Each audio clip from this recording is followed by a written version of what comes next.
Ya, demikian saudara sekalian, langkah keempat yang terkait dengan efektivitas kepemimpinan, yakni masalah kaderisasi. Nah, sekali lagi, kaderisasi menjadi sebuah kebutuhan yang membutuhkan sistem dan program yang betul-betul harus serius diwujudkan, dipikirkan dan diwujudkan. Mengingat apa? Sekali lagi saudara sekalian, seperti yang sudah kita katakan tadi, bahwa mencari pemimpin yang tepat sangat sulit ditemukan. Mencari pemimpin yang tepat sangat sulit ditemukan. Sekali lagi, oleh karena keunikan dan kekhasan dan juga kondisi-kondisi setiap organisasi yang sangat kondisional itu memang membutuhkan para pengelola yang betul-betul pas ya dengan organisasi tersebut.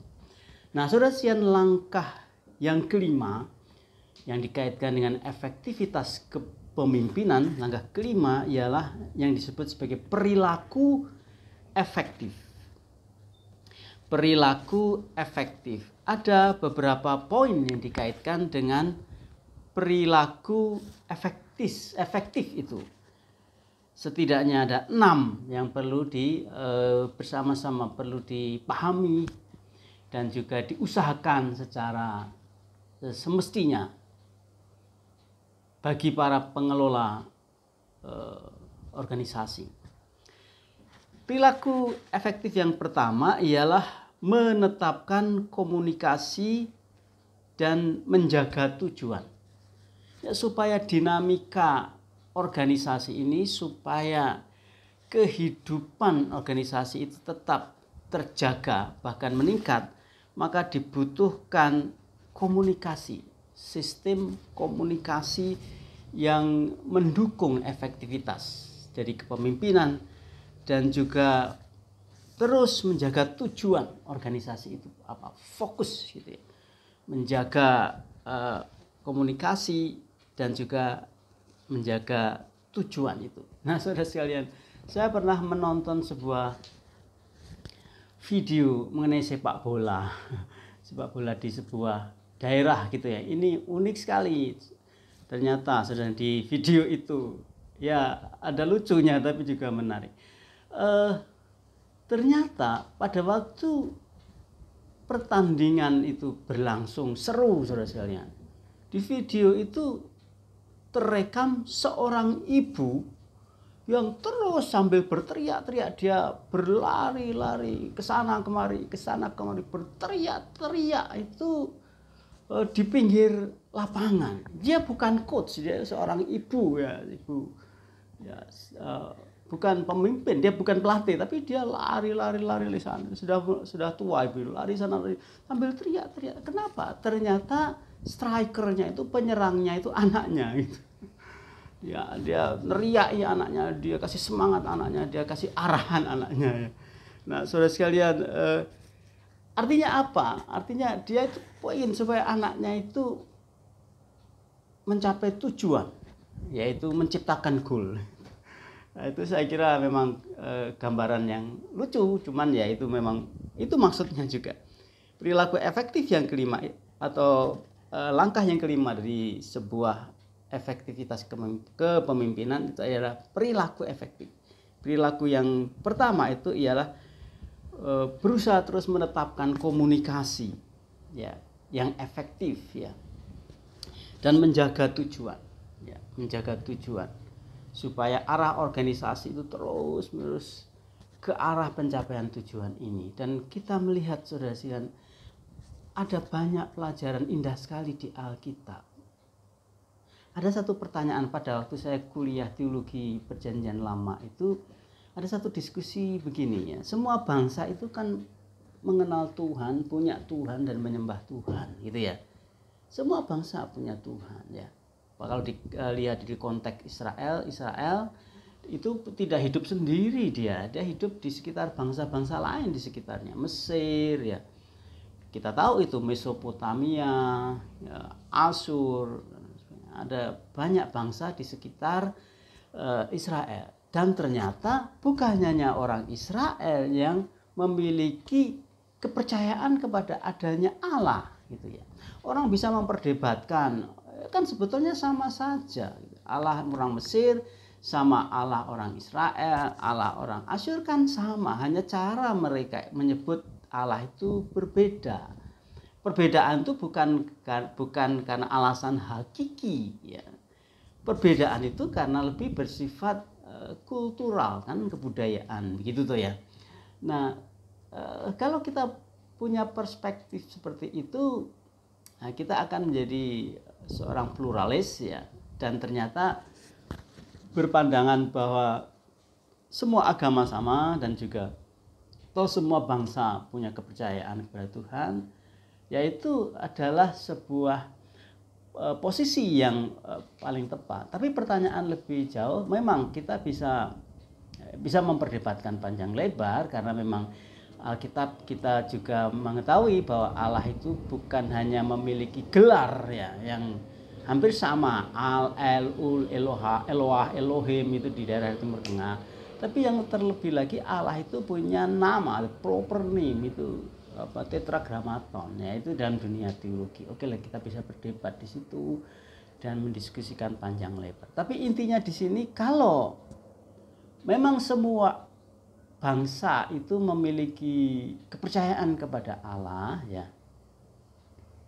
terus yang membedakan apa? Kenapa kita tidak bisa ya beragama apa saja, dan kadang-kadang kita pindah kalau bosan di agama A, kita pindah di agama B, pindah ke C dan sebagainya. Mengapa tidak bisa seperti itu? Alasannya sangat jelas. Kalau kita membaca Alkitab, saudara sekalian, maka sebetulnya Alkitab itu apa? Alkitab itu adalah buku catatan mengenai karya Allah, mengenai pimpinan Allah yang memimpin umatnya untuk mencapai tujuan tertentu yang ditetapkannya. Nah, itu Alkitab. Alkitab itu tulisan-tulisan mengenai peristiwa-peristiwa yang dikerjakan Allah yang sedang membawa umat itu kepada titik tujuan yang sudah ditetapkan oleh Allah. Nah, itulah sebabnya saudara, mengapa ada perbedaan antara Allah Alkitab dan Allah non-Alkitab. Karena yang membedakan apa? Allah Alkitab itu Allah yang memiliki tujuan, Allah yang menetapkan tujuan, dan Allah yang terus membawa umat kepada pencapaian tujuan ini. Nah, saudara, secara teologis itu memang sangat mendasar sekali. Itulah sebabnya mengapa perilaku efektif itu salah satunya itu berkaitan dengan bagaimana seorang pengelola itu terus-menerus menjaga supaya gerak dinamika organisasi itu tetap ke arah pencapaian tujuan. Nah, itu ya, sebagai seorang pembelajar Alkitab kita bisa mengembangkan ajaran ini lebih luas ya. Nah, itu yang pertama dari perilaku efektif, yakni menetapkan komunikasi dan menjaga tujuan. Perilaku efektif yang kedua ialah membuat putusan, menjelaskan dan memantau efektivitasnya. Nah, ini adalah perilaku efektif yang kedua. Yang pertama, perilaku efektif itu ialah kemampuan untuk membuat keputusan. Ya. Biasanya ini disebut key person, orang-orang yang memiliki wewenang untuk memutuskan itu. Prosesnya itu bisa melalui rapat, dan rapat itu artinya akan terkoleksi berbagai macam pandangan, harapan, dan juga pemikiran. Tetapi rapat tidak boleh berakhir dengan menyisakan pandangan yang bermacam-macam itu. Menyisakan, apalagi menyisakan konflik yang berkepanjangan. Rapat harus diakhiri dengan sebuah keputusan. Nah, ini penting ya, sebuah keputusan. Prosesnya memang bisa panjang dan berbelit-belit mungkin ya. Bahkan mungkin bisa terjadi perdebatan yang seru, tapi puncaknya maka harus ada keputusan yang diambil. Harus ada ketok palu yang memutuskan itu, karena kalau tidak itu tidak efektif gitu ya. Di dalam konteks kepemimpinan apapun, dari mulai konteks kepemimpinan yang paling kecil sampai yang paling besar, tidak bisa menghindarkan pembuatan keputusan sebagai perilaku efektif. Demikian setelah keputusan itu dibuat, ditetapkan, maka perilaku efektif yang kedua itu berkaitan dengan hal menjelaskan keputusan itu. Artinya mensosialisasikan, menggo-publikkan, sehingga keputusan itu tidak hanya menjadi keputusan orang per orang, atau keputusan itu tidak hanya dimengerti oleh satu orang, dua orang, kelompok orang, tetapi keputusan itu harus menjadi pemahaman ya, seluruh organ organisasi. Nah, itu adalah aspek menjelaskan. Nah, di sini para pengelola harus memiliki kemampuan untuk menjelaskan itu kepada seluruh organ organisasi. Dan yang ketiga itu adalah memantau efektivitasnya. Sejauh mana keputusan itu dijalankan, sejauh mana keputusan itu sedang berproses. Karena apa? Karena pemantauan efektivitas itu akan menjadi bahan evaluasi. Jadi kita tidak akan bisa mengevaluasi kalau tidak ada tindakan pemantauan atau supervisi. Ya, karena supervisi itu bagian yang tidak bisa diabaikan sama sekali dikaitkan dengan perilaku efektif. Itu yang kedua. Yang ketiga, perilaku efektif ini dikaitkan dengan mengangkat dan menjadikan atau mengangkat dan mengendalikan serta mengembangkan sumber daya, baik sumber daya manusia, sumber daya keuangan, dan sumber daya peralatan. Ya, ini perilaku efektif yang ketiga berkaitan dengan apa yang disebut pengembangan sumber daya. Ya, pengembangan sumber daya. Bagaimana sumber daya itu dikelola, ya. Bagaimana sumber daya itu dikendalikan dan dikembangkan. Ya, sumber daya itu, sekali lagi, sumber daya itu setidaknya ada 3 sumber daya. Ya. Yang pertama itu sumber daya manusia. Ya. Yang kedua itu sumber daya keuangan, dan yang ketiga itu sumber daya peralatan. Mungkin bisa ditambah yaitu sumber daya kondisi dan keadaan up to date. Ya, 4.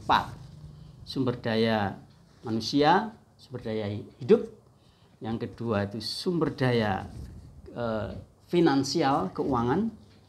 Yang ketiga itu sumber daya peralatan-peralatan, ya, sarana prasarana. Yang keempat itu adalah sumber daya momentum dan kondisi yang perlu dikelolakan. Nah, ini penting sekali.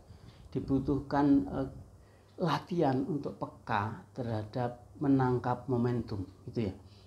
Kalau situasinya seperti ini, ya, ini sebetulnya menyebabkan tantangan apa, tapi juga kondisi ini memberikan peluang apa. Nah, saudara sekalian, ada sebuah cerita, ya. Ini mungkin bukan cerita sesungguhnya, ini terdapat di dalam materi manajemen itu, ya. Kisahnya itu ada pemilik perusahaan plastik. Salah satu produk plastik itu ialah membuat sisir. Nah, dilakukanlah rekrutmen untuk tenaga-tenaga baru di bidang marketing. Ya, ada 3 orang yang masing-masing diberi satu sisir. Ya, lalu ketiga orang itu ya secara bergantian diberi tugas untuk menawarkan sisir di sebuah padepokan atau di sebuah tempat para biksu itu ya, temple ini ya, sebuah temple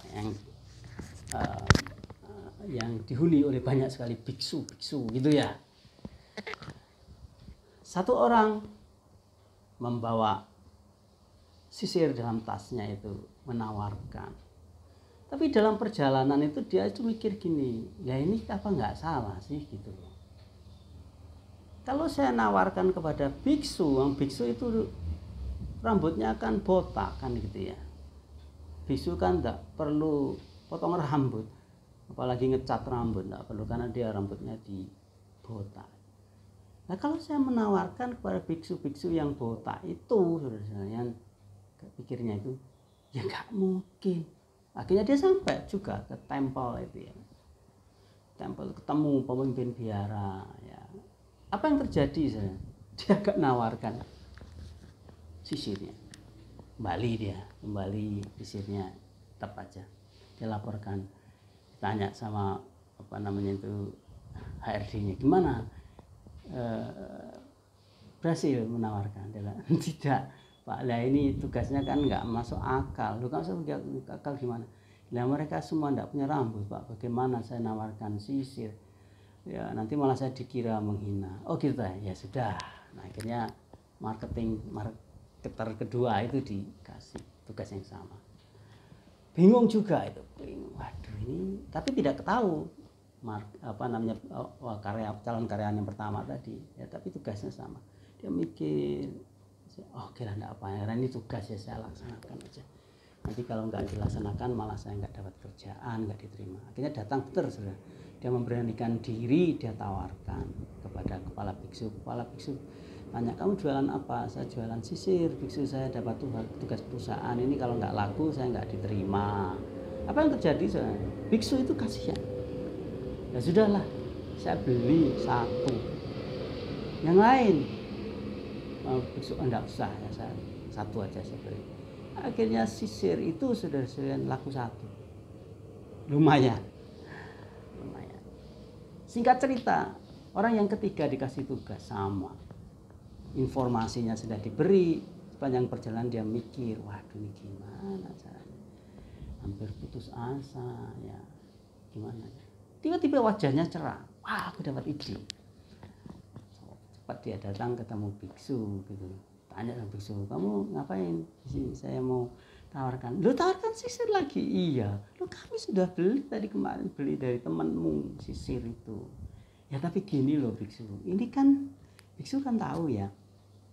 Sini kan ada banyak pengunjung tuh. Iya, banyak pengunjung itu kalau hari-hari raya tertentu gitu ya. Itu pengunjung bisa ratusan. Nah, gini biksu ya. Biksu beli aja ini sisir satu tas ini, isinya cukup banyak itu. Nanti biksu pajang aja di tempat di toko souvenir, dia bilang. Ya. Dia taruh aja di situ, mungkin dikasih tulisan sisir temple A, temple apa itu, ya. Kuil apa gitu ya. Ya, saya yakin pasti laku, benar saudara-saudara. Sisir satu tas dibeli ya, akhirnya si calon karyawan itu pulang dengan gembira dan dilaporkan kepada atasannya, gimana? Iya sudah laku. Wah gimana caranya kamu? Ya diceritakan ya. Nah itu saudara sekalian, itu gambaran bagaimana saudara sekalian efektivitas itu, perilaku itu dinilai dari sisi apa? Dari sisi kemampuan untuk apa yang terkait dengan mengendalikan ya dan mengelola, mengembangkan sumber daya manusia, keuangan, peralatan, juga momentum itu. Nah, memang tidak mudah, saudara, tapi sebagai seorang pengelola, kita mesti harus mampu untuk mengelola kondisi itu. Seburuk apapun kondisi itu, karena selalu ada buah manis di dalam kondisi yang tidak mudah. Apakah saudara melihat buah manis dari kondisi pandemi mendunia gitu ya sekarang ini yang belum teratasi? Kok saya melihat banyak sekali buah yang manis di situ. Yang terutama ya buah manisnya itu ialah kita menjadi lebih bersih gitu. Setiap saat kita cuci tangan. Buah manis yang kedua, yang pertama dari kesehatan. Buah manis yang kedua dari segi bisnis gitu ya. Sabun menjadi sangat laku, vitamin sangat laku ya. Madu, kalau saudara punya madu hutan ya, wah sekarang ini kalau saudara jual cepat sekali lakunya itu. Nah, itu kira-kira seperti itu. Nah, itu perilaku yang ketiga. Perilaku yang keempat, perilaku efektif yang keempat ialah perilaku dari sisi bagaimana mengantisipasi timbulnya masalah dan bagaimana mengatasinya. Jadi perilaku efektif yang keempat itu berkaitan dengan kemampuan untuk mengantisipasi timbulnya masalah. Bahkan kalau orang itu jeli, saudara, sebelum masalah itu terjadi, ada orang yang sudah bisa menganalisakan ini akan terjadi seperti ini. Nah, itu kalau dia punya kejelian. Nah, kalau kita punya kemampuan seperti itu, maka kita menjadi efektif. Jadi kita tidak menunggu munculnya masalah sehingga kita menjadi tidak lagi aktif tapi reaktif. Banyak orang itu lebih bersifat reaktif tapi tidak aktif gitu ya. Reaktif itu apa? Reaktif itu diam baru respon kalau mendapatkan stimulasi, dapatkan rangsangan. Itu namanya reaktif. Tidak aktif. Ya, sikap reaktif ini tidak efektif gitu ya. Tapi kita harus aktif. Bagaimana kita bisa aktif? Kita harus mampu untuk mengantisipasi timbulnya masalah gitu ya. Ya, kondisi ini mungkin akan berdampak seperti ini dan dampak seperti ini akan kita atasi bagaimana? Ya, tentu sekali lagi ini mudah di teori tapi sekali lagi tidak mudah di dalam dunia nyatanya. Tapi ini penting sekali bagaimana kemampuan untuk mengantisipasi timbulnya masalah dan mengatasinya. Yang kelima, tetap memelihara standar kerja yang prima ya. Ini standar mutu ya, kita mesti juga harus belajar. Saya merasa di perusahaan-perusahaan yang enduransinya itu terbukti ya, perusahaan-perusahaan yang langgeng dan mampu memproduksi produk-produk yang betul-betul antisipatif dan responsif terhadap perubahan zaman itu ya, seperti itu. Nah, kita bisa belajar di perusahaan-perusahaan ini. Hamba Tuhan, saya kira kita bisa belajar di banyak informasi ya, perusahaan-perusahaan smartphone, perusahaan-perusahaan gadget, perusahaan-perusahaan makanan dan sebagainya. Sebetulnya ya, saya juga ada perusahaan-perusahaan yang menarik juga ya. Ini ada perusahaan ayam goreng Amerika ya. Memang ini ayam goreng Amerika. Tapi karena dia di Indonesia, dia bisa memproduksi ayam goreng Amerika yang rasa Indonesia. Misalnya ayam geprek ini, di mereknya merek Amerika tapi menunya geprek. Nah, itu kira-kira. Terus yang ke-6 itu ialah perilaku efektif yang dikaitkan dengan kemampuan untuk mengantisipasi perubahan. Nah, ini penting sekali. Kemampuan untuk mengantisipasi perubahan. Menurut saya sikap yang sangat dibutuhkan dalam dunia sekarang ini ialah kemampuan mengantisipasi perubahan.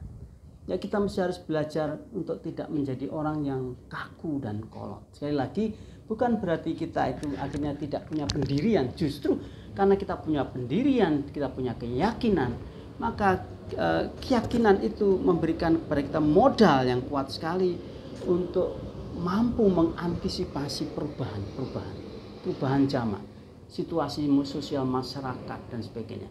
Ini bagaimana dia dengan cepat diantisipasi. Ya. Nah, sekali lagi dalam hal ini kita bisa membaca banyak hal, harus banyak belajar membaca dari perusahaan-perusahaan yang antisipatif terhadap perubahan zaman gitu ya.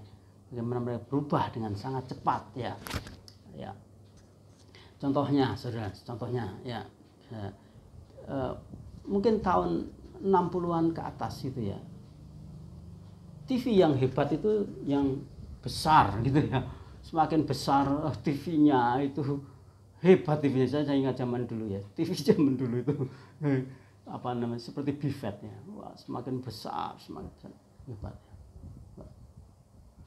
Tapi mungkin masuk ke tahun 80-an itu TV itu mulai mengecil, mulai kecil, makin modern, makin hebat. Ya. Tapi sekarang ya TV yang tebal sudah tidak laku, semua flat semua. Ya, seperti itu berarti antisipatif. Antisipatif itu juga berarti kemampuan untuk membaca arah dan selera zaman. Ya, misalnya masyarakat sekarang, orang-orang sekarang itu minatnya apa dan gaya hidupnya bagaimana, apa yang disukai. Mungkin orang sekarang itu menyukai hal yang simple gitu ya, simple, praktis, efektif, efisien dan macam-macam dan sebagainya. Nah, ini semuanya harus menjadi awareness, menjadi perhatian setiap pengelola itu supaya dia memiliki perilaku yang efektif. Jadi ada 6 perilaku yang efektif gitu ya. Yang pertama itu menetapkan komunikasi dan menjaga tujuan organisasi. Yang kedua itu membuat putusan dan menjelaskan serta memantau efektivitasnya. Yang ketiga itu bagaimana terkait dengan pengendalian dan mengembangkan sumber-sumber daya itu ya, sumber daya bergerak maupun tak bergerak, sumber daya hidup, sumber daya mati. Terus yang berikutnya itu yang keempat itu ialah hal berkaitan dengan mengantisipasi timbulnya masalah dan solusinya. Itu perilaku yang efektif yang keempat, kemampuan untuk mengantisipasi timbulnya masalah dan bagaimana mengatasinya. Yang kelima itu bagaimana tetap memelihara standar kerja, ya, standar kerja dan yang prima, standar kerja yang prima gitu ya. Dan yang terakhir itu bagaimana perilaku efektif itu dikaitkan dengan kemampuan untuk mengantisipasi perubahan ya. Perubahan. Setiap orang memiliki zaman sendiri saudara-saudara. Tetapi selama manusia itu hidup, kalau dia mau efektif, walaupun mungkin dia sudah hidup di bukan di zamannya, dia mesti harus bisa punya kemampuan untuk mengantisipasi. Supaya apa? Supaya dia tidak menjadi out of date ya. Atau tersingkir dari perputaran dinamika perubahan masyarakat ya. Nah, itu adalah beberapa hal yang sangat penting gitu ya. Seorang ahli filsafat yang bernama Aristoteles pernah mengatakan satu kalimat yang penting sekali. Aristoteles mengatakan, kita adalah yang selalu kita lakukan. Kita adalah yang selalu kita lakukan. Yang luar biasa dari kita bukan kebetulan. Yang luar biasa dari kita bukan kebetulan, tetapi kebiasaan. Yang luar biasa dari kita bukan kebetulan, tetapi kebiasaan. Ini penting sekali. Saya punya keyakinan ini.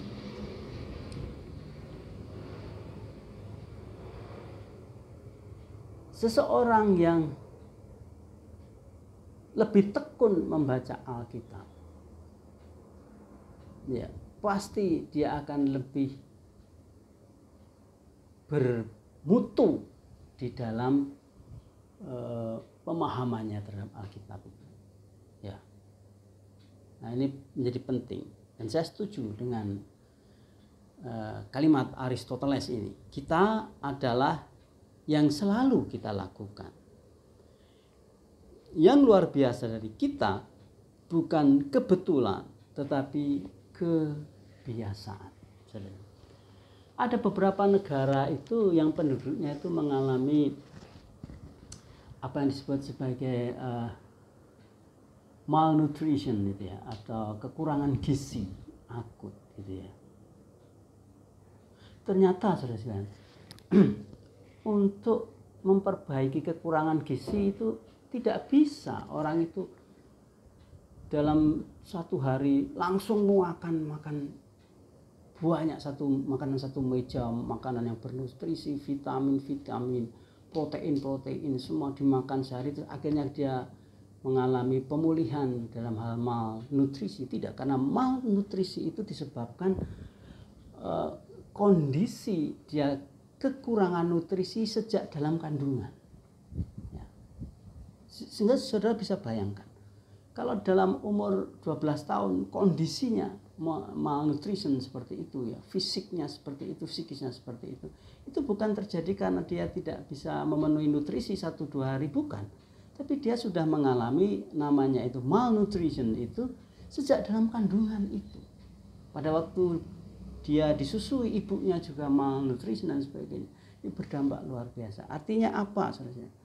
Artinya, saudara, untuk menjadi seorang yang berkualitas, ya, kita harus memiliki kebiasaan hidup yang berkualitas. Ya. Untuk menjadi orang yang berkualitas, kita harus memiliki kebiasaan hidup yang berkualitas. Ya. Nah, saudara sekalian, kita akan tambahkan sedikit mengenai perilaku efektif ini, atau bagaimana mengembangkan efektivitas tinggi, ya, efektivitas tinggi dalam beberapa poin di bawah ini. Yang pertama,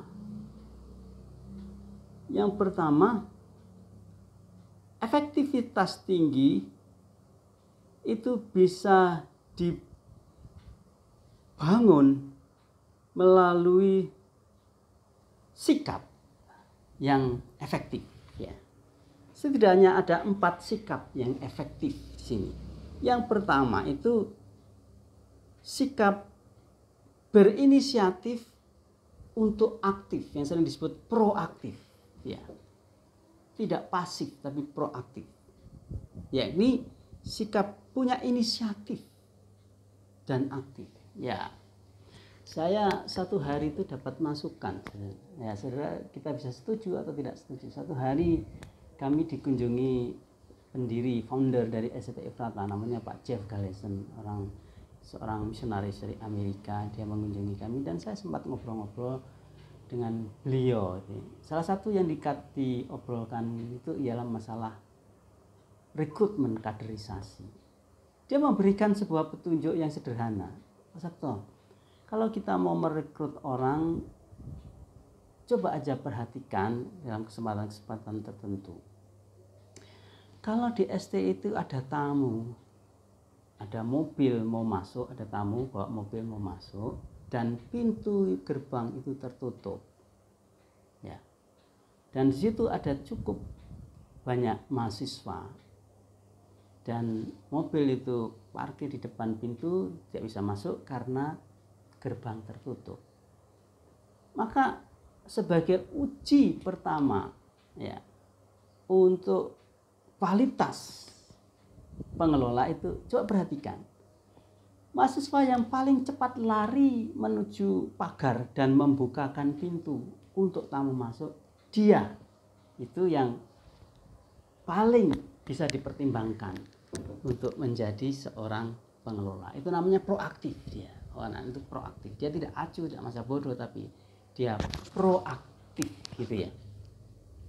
Itu adalah sikap yang pertama. Sikap yang kedua itu mampu mengembangkan kesadaran diri dan mengembangkan imajinasinya. Mampu mengembangkan kesadaran diri dan imajinasi.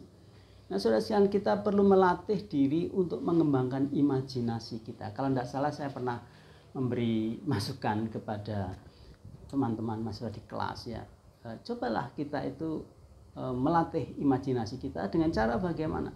Dengan cara misalnya membaca buku-buku dongeng gitu ya, cerpen ya, membaca puisi dan sebagainya, supaya kita punya pengembangan imajinasi ya. Tentu maksudnya kita itu bukan mau menjadi seorang seniman ya, bukan, tapi sebagai seorang hamba Tuhan, sebagai pengelola, kita perlu melatih bagaimana bisa mengembangkan daya imajinasi kita gitu ya. Nah, itu yang kedua, mampu mengembangkan kesadaran diri dan imajinasi. Yang ketiga, sikap yang ketiga itu mampu mengembangkan kehendaknya menjadi independen ya. Jadi menjadi independen, tidak selalu bergantung kepada orang, tidak selalu mengandalkan orang, tapi mampu independen. Tentu maksudnya ini jangan disalah mengertikan, oh berarti kita tidak mengandalkan Roh Kudus. Bukan itu maksudnya. Tentu itu dasar bagaimana kita terus bergantung kepada Roh Kudus. Tapi Allah itu mengajarkan kita untuk mengembangkan daya potensi kita, supaya kita itu tidak terus-menerus nempel ke orang dan akhirnya kita tidak bisa berkembang. Ya, berkembang di sini maksudnya ialah kemampuan untuk kita menjadi independen, menjadi diri sendiri. Ya, menjadi diri sendiri, tidak menjadi pencontoh, tapi menjadi diri sendiri. Kita memang bisa belajar dari orang lain. Kita memang bisa meneladani orang lain, tapi jangan menjadi orang lain, menjadi diri sendiri. Karena Tuhan memberikan kepada kita keunikan dan dalamnya ada potensi yang perlu digali supaya kita bisa menyatakan pelayanan kita di dalam keunikan kita sendiri, yaitu ya. Yang keempat itu kesadaran hati nurani ya, ini juga penting sekali.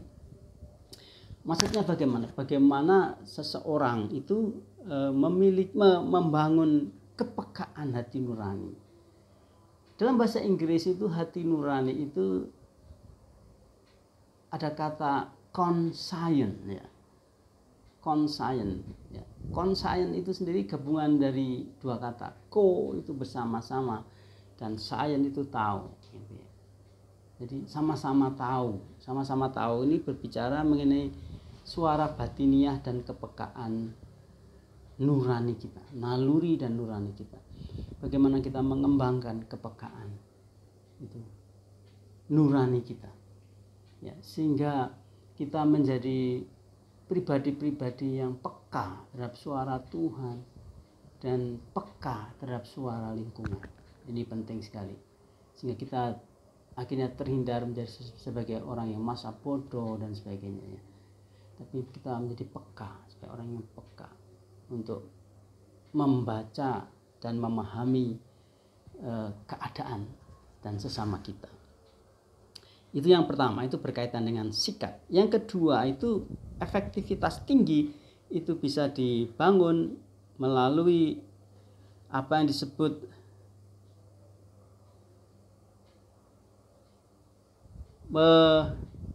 memulai segala sesuatu dengan hasil akhir di bawah. Memulai sesuatu dengan hasil akhir di bawah. Maksudnya ini apa? Maksudnya itu ialah bagaimana kita itu memulai segala sesuatu itu betul-betul melalui proses ya, yang seharusnya. Karena proses itu sendiri adalah sebuah keberhasilan. Kita ini zamannya zaman instan ya. Sekarang ini kita kalau mau mendapatkan gelar itu bisa dengan cara yang tidak ada prosesnya juga bisa ya. Kata orang itu adalah segala sesuatu bisa diselesaikan dengan uang. Saya kira itu tidak benar ya. Segala sesuatu yang berkualitas itu harus melalui proses gitu ya. Harus betul-betul ada prosesnya. Tapi jangan membenci proses, ya. Tapi mencintai proses itu, sehingga kita betul-betul membangun keberhasilan itu dari bawah, ya, dari bawah. Nah, itu yang kedua. Yang keempat, yang ketiga, mengerjakan hal yang pertama lebih dahulu dari hal yang dianggap pertama. Ya, mengerjakan hal yang pertama lebih dahulu dari hal yang dianggap pertama, ya.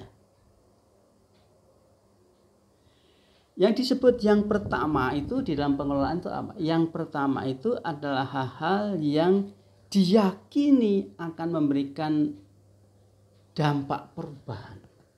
Ya. Jadi yang disebut yang pertama itu adalah hal yang diyakini memiliki dampak perubahan secara signifikan, gitu ya. Itu namanya yang pertama. Bagaimana seorang pengelola yang efektif itu punya kemampuan untuk menetapkan hal apa yang paling berdampak perubahan, dan itulah yang pertama yang harus dilakukan. Ya. Yang pertama yang dikerjakan itu adalah mengerjakan apa yang dianggap paling berdampak bagi perubahan. Itu yang ketiga.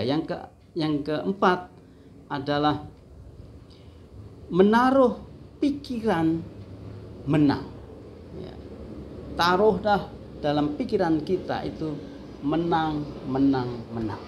Menaruh dalam pikiran kita itu menang. Saudara bisa bayangkan dalam sebuah pertandingan sepak bola, apa saja, kalau pemainnya mengatakan pasti kalah, gitu ya. Tapi apapun yang terjadi, apapun kondisinya, kita harus membangun pikiran menang, gitu ya. Yaitu menaruh dalam pikiran kita kata menang. Saya jadi ingat pergumulan dari Martin Luther, ya. Kita pasti tahu tokoh Martin Luther, bagaimana perjuangannya yang tidak mudah itu di tengah-tengah kondisinya yang sangat tertekan, depresi luar biasa itu. Dia tuh selalu menulis di meja, di tembok ruang rumahnya itu tulisan Tuhanku hidup. Setiap kali dia mengalami depresi, tulis Tuhanku hidup. Nah, itu adalah pemimpin yang efektif. Pemimpin yang efektif itu betul-betul menanam dalam pikirannya itu kemenangan. Ya. Taruh dalam pikiran kita itu kata menang, pasti menang. Ya. Yang terakhir, yang kelima, ya, efektivitas tinggi itu dapat dibangun melalui mengusahakan mengerti daripada meminta atau menuntut untuk dimengerti. Selalu mengusahakan untuk mengerti daripada menuntut untuk dimengerti. Ya. Itulah sebabnya kita harus mendengar secara empatik, gitu ya. Belajar untuk mendiagnosa sebelum berbicara. Belajar mendiagnosa sebelum berbicara. Sebelum mengeluarkan pendapat, kita diagnosa dulu, kita analisa secara mendalam dulu. Dan memberi respon yang bersifat autobiographical. Apa itu autobiographical? Autobiographical itu artinya itu kita memberi respon melalui sebuah proses untuk menelusuri, ya. Untuk menelusuri orang-orang dan menelusuri keadaan kondisi orang itu, mengevaluasinya, ya. Dan mencari sumber-sumber nasihat yang dibutuhkan, ya. Dan memastikan apa yang harus dilakukan. Jadi istilah autobiographical itu bersifat autobiografis, itu ya bagaimana kita merespon melalui sebuah proses analisa biographical, ya, biografis, ya, riwayat, ya. Kita harus mengetahui riwayatnya bagaimana, ya, asal usul kisahnya bagaimana keadaan orang itu dan sebagainya, apa yang terjadi dalam hidupnya, permasalahan apa itu namanya autobiographical. Tentu saudara, ini tidak semudah yang kita bicarakan, karena kita manusia ya, dan dalam diri kita ada emosi, ada perasaan dan macam-macam. Dan itu kadang-kadang kalau kita sudah emosi ya kita akhirnya mengambil suatu tindakan yang gegabah. Tapi sebagai sebuah prinsip ini penting sekali, bahwa bagaimana kita bisa memahami orang lain atau kita bisa mengerti orang lain melalui apa yang disebut sebagai respon autobiografis gitu ya. Bagaimana kita bisa memahami orang itu ya, kita bisa memberikan perhatian kepada orang itu, bukan sebaliknya menuntut perhatian dari orang, melalui atau dengan cara melakukan analisa autobiografikal gitu ya. Bagaimana keadaan orang itu dan sebagainya, mengapa dia bersikap demikian dan sebagainya ya. Saya kira itu saudara sekalian, hal yang dikaitkan dengan efektivitas kepemimpinan. Semoga video ini akan menjadi berkat bagi saudara sekalian. Ada cukup banyak teori, tapi tidak usah khawatir, kita akan bisa cerna perlahan, karena kepemimpinan itu adalah sebuah pembelajaran seumur hidup. Tuhan Yesus memberkati.